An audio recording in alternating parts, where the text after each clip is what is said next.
Hello and welcome to Wholesome Romance and Single Book. We've combined together for a special event to chat with authors Sian and Bessey about the upcoming release of The Call of the Sea and to do a cover reveal, right? Yes, I'm excited. So welcome from wherever you're watching us. This is the first time that we've actually done this on our YouTube channel, so that's really cool. So if you're watching there on YouTube, welcome. We hope to provide a bit more content from our fiction line over the coming months. So before we do the cover reveal, because we know that always comes at the end, we're not doing that at the beginning. We thought we'd just explain a little bit more of a bit of background before we do that with our Wholesome Romance channel. So it actually is a line of clean fiction that we publish here at Covenant and sell through Seagull Book as one of our retailers. So that's the reason why we're on the YouTube channel with Seagull Book today. We have Jessica with us. Jessica actually is a Seagull store manager, right, Jessica? Yes. She also is going to be taking over from managing the Wholesome Romance account. It's been my baby for a couple of years, and you guys will be used to seeing my face talking with the authors and chatting and doing these live. Jessica's going to be taking over in the future, so we're really excited for Jessica. Thank you for putting up with me and my weird Britishness and all of the crazy things I've done on Wholesome Romance, but guarantee that Wholesome Romance is going to just be just as awesome as ever. We're going to continue with our giveaways. We're going to continue doing all these fun things. Jessica will be leading that. And also another fun fact, if you're not a member of our official book club, which Lost in the Library, and there should be a link on the Facebook page for Wholesome Romance that will take you to the group. Jessica's one of the admins on the book club as well. So you're going to get to know Jessica real well. If you're a book club member or if you hang out here with us on Wholesome Romance, or you shop for people in Harrisville, that's her store. So it's an awesome store, so go support it. Okay, so that gives you a bit of background as to why you have me and Jessica with you today, and Sian is with us as well for this really exciting cover reveal and to talk about this book, because what is the theme, Sian, of this story, which is called? It is called The Call of the Sea. Call of the Sea. And this is set in the 1100s. And I think the buzzword that Amy's looking for is Vikings. Yes. Let's just hashtag that, Vikings. Oh my gosh. I this is something that I am a huge fan of. And I think on the last live when we talked about this book a little bit, I think I shared my crazy family picture where my whole family dressed as Vikings for Halloween. It was epic, totally epic. And even this morning, while I was getting ready, I actually thought about doing my Viking hair and makeup for Halloween. It's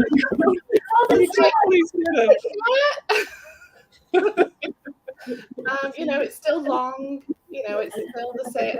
I could have done my wig. Yeah. But I don't know. It's there was a lot of backcombing that went on to hold it in place, and I'm thinking, I don't want to deal with that whole kind of hairspray type of stuff. So no, we didn't. I didn't go all out and do the Viking hair, even though we really did want to this morning. So the story is basically set in the Viking times, Viking story, and it's really, really cool. I'm excited about that. And the reason being, there's probably Viking stories out there, but Jessica, how many Viking books do we sell at Seagull? 0, as far as I'm aware. I'm super excited about this. So this might be a debut for Seagull Book, having a Viking story on the bookshelf. Yeah. Well, I will say that this is probably one of the hottest books that I've written. And there's multiple reasons for that. And one of them is because it's so far back in history that there's not much written about it. And so trying to do research was really difficult because the countries have changed, the names of the peoples have changed. And it was just a time of a lot of fluidity as far as all of that. So making sure I got it right was hard. So yeah, that's cool. I mean, I don't know, Sian, you just seem to be one of those authors that can just do the, I don't know, you can do the genuine historical research just like a pro. It's incredible what you manage to pull into your stories. And that's always my favorite thing, you know, when you finished a book and then you can read like the author's note or something else that gives you some more insight into the story that you've just read. So I am super, super excited about it. I have no doubts that the people that are watching with us in the comments, you can tell that they're really excited about it. The bad news to this, though, really is, Sean, when is this book coming out? Oh, I'm so sorry, everyone. November. It's not coming out till November, guys. So we've got a bit of a wait to go. We've got a bit of a wait, but yes. So I will say that, as with many or most of my historical books, this one is actually based on a real event, and so that was another reason why it was tricky, was weaving a fictional story into a real event and being true to that real event. And so many people may not know that the Vikings, obviously they originated in Scandinavia, but during this time period, they traveled and they conquered and they set up markets. And one of the places that they settled was Ireland. And so the Vikings in this book are from Ireland, and they come over the Irish Sea to Wales. And so you're going to see some Welsh history, some Viking history, some Irish history, all tossed into the mix. That's awesome. I don't know about you, Jessica, but that just sounds like just fantastic. So excited to read it. Oh, can't wait. Cool. Okay. Well, I'm excited to share it with you. So why don't we get into this a little bit? I know that you've kind of alluded to the fact that some of the names might be a little bit tricky because, like you just said, there's Irish, there's Welsh, and that doesn't always make for very easy reading. I grew up very close to Wales and spent most of my childhood on vacation in Wales, northern Wales, not far actually. I visited a lot of places where Sean was actually also living. We probably walked past each other on a road at some point, or at least drove past each other on one of those windy roads, which is kind of funny. And now we're both in the United States, but it's one of those things that, like, the signage in Wales, it always usually has like the Welsh and it has like the English, thankfully, so you can understand what you're reading. But I got quite used to certain signs, but a lot of the time I'm thinking, I have no idea how you even say that. And probably how we were thinking it in our head was nowhere near how it was supposed to sound. So I thought maybe you could maybe give us a little bit of a pronunciation session.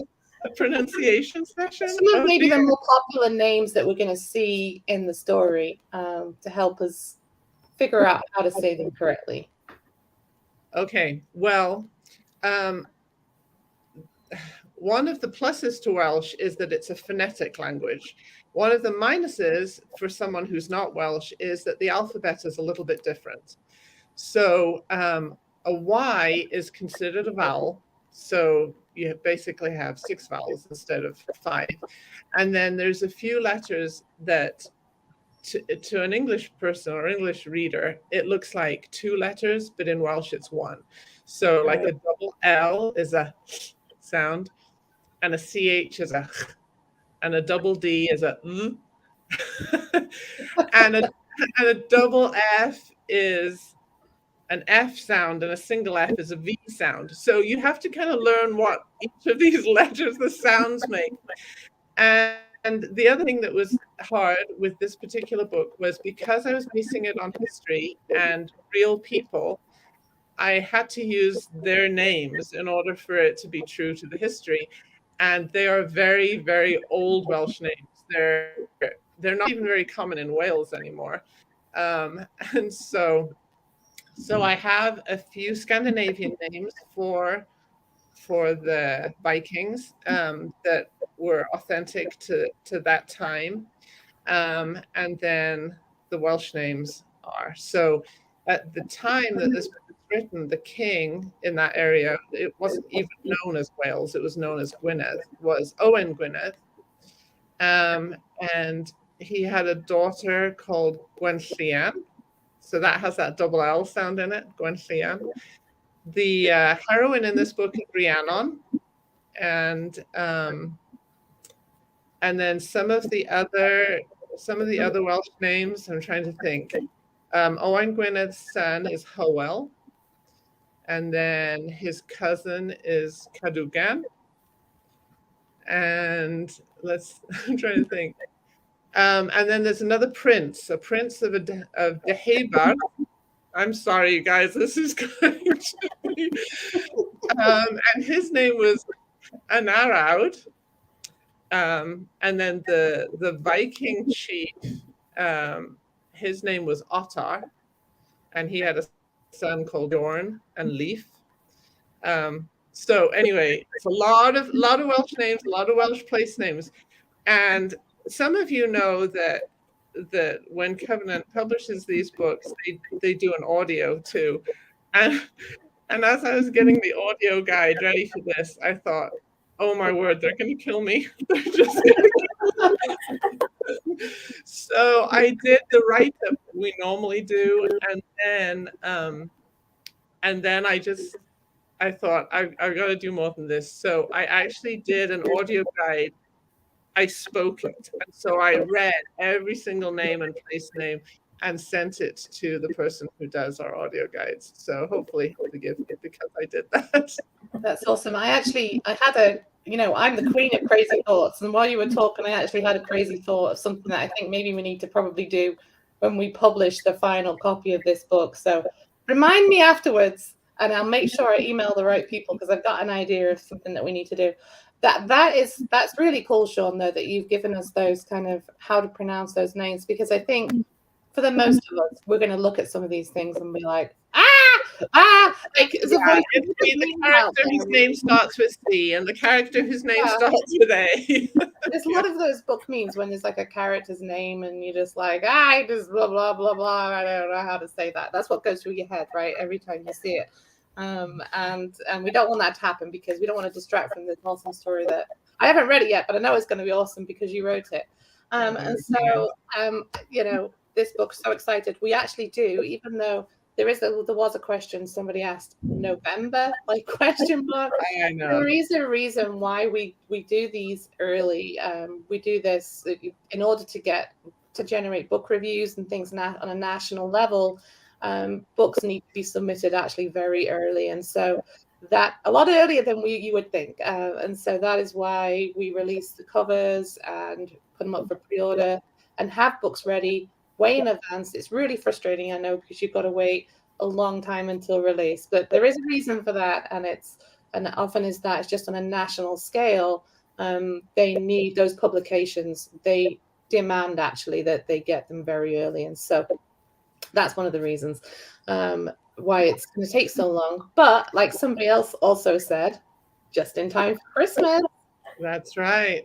At least it's not January, right? And I always think that's worse. For me, I just think that's worse. I want to be able to put it on my Christmas list if I'm waiting for it. Okay, so even though it is November, we do actually have 2 copies that we are going to give away to people who are watching this. And if anyone who comments, any platform that you're commenting on, we will pick at random 2 winners and make sure that we announce that and we get hold of you, and you'll be able to win a print copy of this book and be able to read it much sooner than November. So there's two lucky people that are going to be able to get a copy of that. Is there anything else you want to share about this before we do the cover reveal? I know actually you wanted to read the back of the book, right? The B-liner. Yes. Do you want me to do that before we do the cover? Let's do that. Yeah. Without showing the cover. So I can't. We invested our copies and we can't hold them up. Okay. All right. This is the backliner. So this gives you a little insight into the story. On the eve of her betrothal to a nobleman she's never met, Rhiannon seeks comfort on the shores of the sea she loves so well. But instead of offering peace to her uneasy heart, the ocean heralds doom with the arrival of dreaded Viking ships. A vicious raid leads to the death of her beloved father and leaves Rhiannon's life in tatters. Heartbroken, she travels to Ynys Môn, where she takes up residence at the royal court of Owain Gwynedd. Leif loves voyaging on the open water. As the son of a Viking chief, he's accustomed to his people's practice of plundering and looting. But when one of his companions ruthlessly kills an old man in front of the man's beautiful daughter, Leif is haunted by the memory. Desperate to find forgiveness for the atrocity he allowed to occur, he's offered a chance at redemption through the kindly teachings of an Irish priest and the unexpected arrival of a royal fugitive. Suddenly thrust into the midst of the Cymru's political turmoil, Leif is reunited with the dead man's daughter, Rhiannon. Forced to work side by side to uncover the truth behind the turmoil, they come to discover that love can grow from even the most tragic of beginnings. But with such incompatible backgrounds, surely a future together can never be theirs. Dun, dun, dun. I don't know about you, Jessica, but that just sounds awesome. It does. I'm so excited to read it. Like I just want to like ignore my job right now. Just sit down and read it. I know, because you have one in your hands, don't you? I do. So should we do it? Who wants to see it? Let's see. We got to have, we're not going to do a drum roll, but let us know in the comments if you're ready. You want to see the cover to this book, because we're ready to share it, right? Ready to share it. Let's see what we've got. That's right, Lara. You did have previous one. Actually, you've written more than one set in Wales, right, Sean? Yes, I've written a few historicals there, and I've actually also written some contemporary books written there. So there you go. So lots of Welsh novels by. Well, Wales has a part of my heart. So. That's right. If anyone can do it, you can do it. All right, we ready? We're going to do it on a count of three, ladies. 1, 2, 3. Oh, I've got to do it here. All right. I'm going to zoom out enough that you can see it, and it's like, So here's the cover for The Call of the Sea. We've got various hues different on our books. So reflection. This way you can see it better. We'll have a static post that we'll post. What was that? It has the Viking ship at the bottom, and then it has Rhiannon at the top, and then some of you can probably see right here. This is a Celtic cross that also plays a part in the story. So. And do you know something that I actually didn't notice when we were doing like a cover vote, because we get to vote on the covers, is this. Like I only saw this morning. Where am I? Where's my finger here? They've got these runes on the side of the cover. That's really cool. I didn't actually notice that until this morning. I was like, "Ooh, yeah." And it has. So the Vikings used to, as they traveled for their raids, they would hang their shields on the sides of their boats, and you can see that. Like, I don't know if you can see it very well, but you can see the bumpy top right here. That's their shields hanging across the sides of the boat. So, yeah. Yeah, super exciting. So the book that Jessica, hold your copy up again. These two books are up for grabs, guys. So all you need to do is comment, share, whatever, in the comments. And these two books, somebody's going to win these. And so I'm excited about that. I'm excited about this book is coming out. What's the exact date? I think it actually might be the 1st of November. I'm just going to check my Bible. You probably know better than I do. So it is the 1st of November. That is the date. And so, it's not. We're not making you wait until Thanksgiving or anything like that.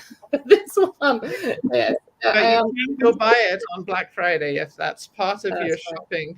You can save up and do it on Black Friday. Yes, I'm very excited about it. Did you want to give us any more information? I know you mentioned something about the cross. Is this like a top secret element? But you said that this is a significant. It does play a part in it. I'm not going to tell you too much about it, but it features on both sides of the story. It's very important to the heroine, and it becomes very important to the hero. So right, okay, awesome. Well, I'm excited about that. I'm excited about this story. Can't wait. We hope that 2 of you will win a copy of this, and just keep following Wholesome Romance and Seagull Book, and we'll have more great stories, more deals and giveaways. So have a good day. Thanks, everyone.